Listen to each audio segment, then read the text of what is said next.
a explosão da vitória do CSA com o alívio de uma partida que foi muito mais complicada do que se desenhava no início. O Azulão do Mutange venceu o Botafogo da Paraíba pelo placar de 2-1 e volta para o Campeonato Brasileiro, volta para a Série C, entra no G8 momentaneamente e aí fica no aguardo no jogo do Floresta para saber se vai permanecer ou não na zona de classificação. Antes da gente começar, não se esquece, se inscreve no canal, ativa o sininho para você não perder nada. Vídeo novo todo dia, vai ser um prazer ter você fazendo parte desse time. Seu like e seu comentário são sempre muito importantes.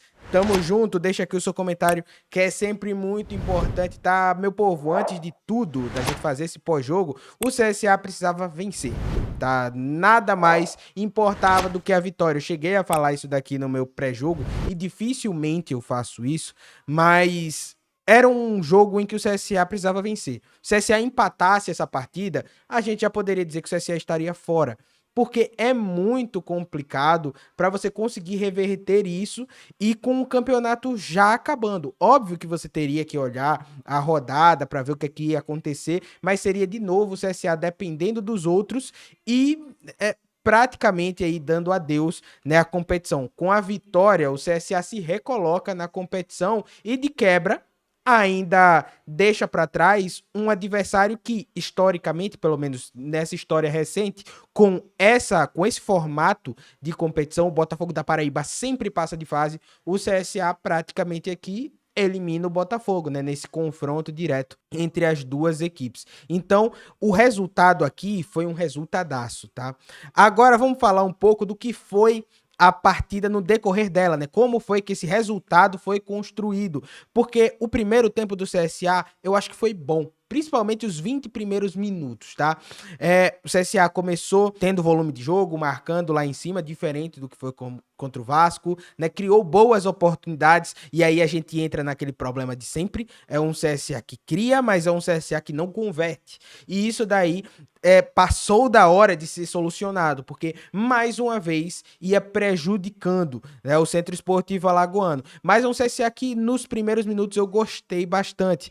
E aí o CSA, a partir disso, ali da metade do primeiro tempo, dá uma baixada no ritmo, né? Nitidamente, os jogadores sentiram, né, o desgaste, não sei se essa é a melhor palavra, mas alguns jogadores sentiram o desgaste físico. Thiago Marques sai no intervalo por conta disso, não se machucou, mas teve um desgaste físico e ele tá voltando de lesão, né? O Felipe Albuquerque, a mesma coisa, o Baianinho nem se fala. Então, assim, alguns jogadores sentiram e nitidamente dentro de campo, eu vi um CSA que tava abaixo fisicamente. Fez uns 20 primeiros minutos muito bem, depois caiu de uma maneira que, sinceramente, me assustou, tá? Teve um lance muito específico do primeiro tempo em que o CSA dá o chutão, né? O Thiago Marques protege, vence, espera alguém chegar, 500 anos depois ninguém chega e ele sofre a falta. Ficou muito marcado a lentidão que o CSA teve para conseguir sair de trás. E com isso o Botafogo ia crescendo, né? Um pouco mais na partida. Mas é um CSA que abre o placar com um pênalti convertido pelo lateral Enzo, tá? Um pênalti muito bem batido, personalidade demais do garoto, mas que esse aspecto físico me chamou muita atenção. O ponto positivo do primeiro tempo e o porquê que eu acho que o CSA fez um bom primeiro tempo, apesar, né, dessa questão física aí que me chamou a atenção, é que em nenhum momento eu pensei que o CSA levaria o gol, tá? Em nenhum momento me assustou as investidas do Botafogo no primeiro tempo. Mas aí vem a segunda etapa. E as mexidas do técnico Evaristo Pisa foram muito melhores do que a do professor Márcio Fernandes. Mas muito melhor. Engoliram o CSA, tá? Principalmente a entrada do camisa 15, o Cassinho, né? Que foi quem fez o gol de falta, um golaço. O Botafogo da Paraíba que foi crescendo no segundo tempo. Assusta a queda do CSA de um tempo para o outro. O CSA não jogou bola no segundo tempo, tá? Paulo, mas e depois que sofreu um empate, o CSA foi para cima, certo? Certo, mas com pouquíssima organização. Era um CSA que ia muito mais na base do instinto do que propriamente dito algo organizado, das peças se movimentarem de uma maneira orgânica, né? De você ver mecanismos ofensivos. Não teve.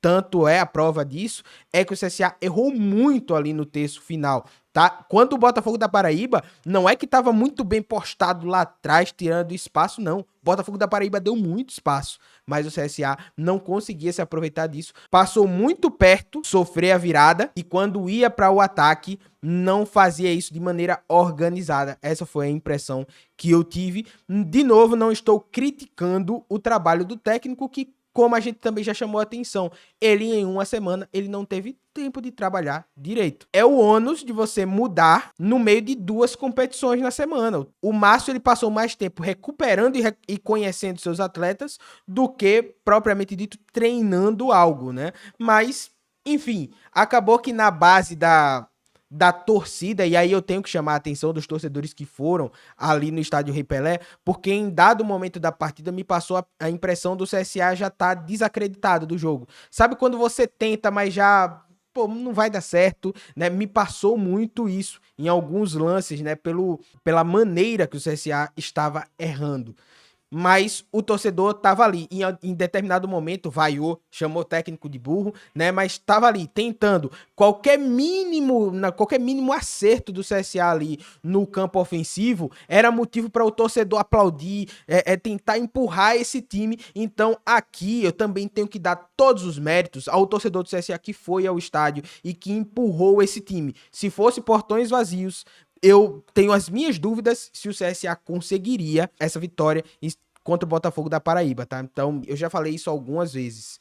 Torcida sobe time. E esse jogo em específico, eu acho que foi o caso.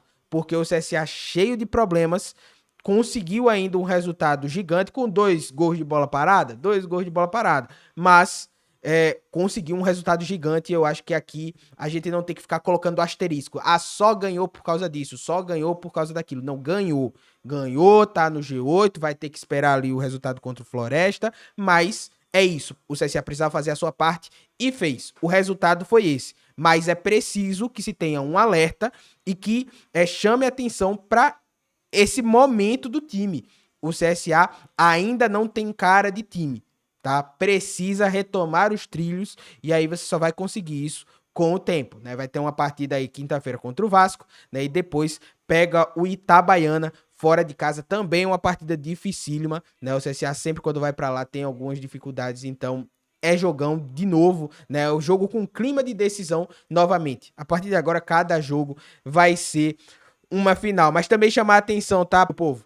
O CSA precisa contratar, tá? A gente vai falar isso daí no vídeo de amanhã, muito provavelmente. Ficou gritante a necessidade do CSA por reforços, tá? E eu nem falo da entrada do Igor Bahia. Eu acho que o Igor Bahia entrou bem, tá? Diante de tudo que tá acontecendo, né? Dentro das suas possibilidades, ele brigou, né? Ele fez o possível, né? Foi uma partida melhor do que as que ele estava fazendo. Foi a partida perfeita? Ele jogou muita bola? Não, mas para o que ele estava apresentando, ele melhorou. Então, ótimo. Ajudou o time a, inclusive, conseguir esse resultado, né? Depois que já estava 2-1, o CSA jogou com cara de time de Série C, né? Acabou o jogo. Todo mundo lá gritando para acabar a partida, não tem mais jogo, fura as bolas, né? E o CSA fez isso e a partir daí, praticamente, o Botafogo da Paraíba não atacou mais. Mas é preciso que se chame atenção para os reforços. Passou-se mais uma semana e a única diferença que teve do time que enfrentou o Londrina foi a expulsão do Betão e a saída do técnico Igor Magalhães, né? Óbvio que você teve aí Baianinho entrando no time, enfim. E novidade, né, que o torcedor enxergue, torcedor, imprensa, todos os analistas de futebol entendam que é um CSA se reforçando para esse momento da competição, não teve. Tá? Não teve, inclusive o zagueiro Jackson de novo não jogou. E aí é preciso que o CSA tenha um posicionamento para explicar para todo mundo o que é que tá acontecendo, porque senão a gente vai ter que começar a vir para cá e ficar especulando coisas. A gente não sabe o que é que o jogador tem. O jogador vinha pronto para jogar, mas ele até agora não jogou por quê? De novo ele fica de fora de um jogo importantíssimo, em que o CSA, diga-se de passagem, não colocou nenhum zagueiro no banco de reservas, tá? Não tinha ninguém. Nem o Ramon, que era o zagueiro improvisado, não estava também. Menino da base, não tinha ninguém. Então, o CSA, mais uma vez, correu um risco com isso. E não dá para, nesse momento da competição, ter uma situação como essa. É um CSA patinando no momento que não dá para patinar. Então é preciso que a diretoria se comunique com todo mundo, com o torcedor, a imprensa, com todos. O porquê que o Jackson não tá jogando? Ele já veio machucado? Ele machucou aqui?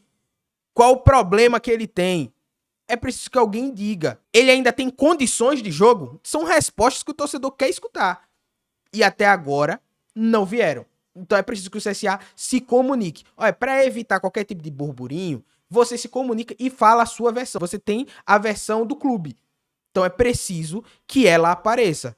E que o CSA contrate 2 zagueiros. Porque se o Jackson não tá jogando, aí precisa contratar. Não dá para continuar do jeito que está. Mas de contratação a gente vai falar mais sobre isso amanhã. Tá? No mais, foi um CSA que correu riscos desnecessários, poderia ter matado o jogo nos 20 primeiros minutos iniciais, eu acho até. Teve condições disso, mas, de novo, perde gols que não se pode perder. O Guilherme Cachoeira, inclusive, perde um no final para matar o jogo de novo, né? Já no finalzinho da partida, perde um gol na cara.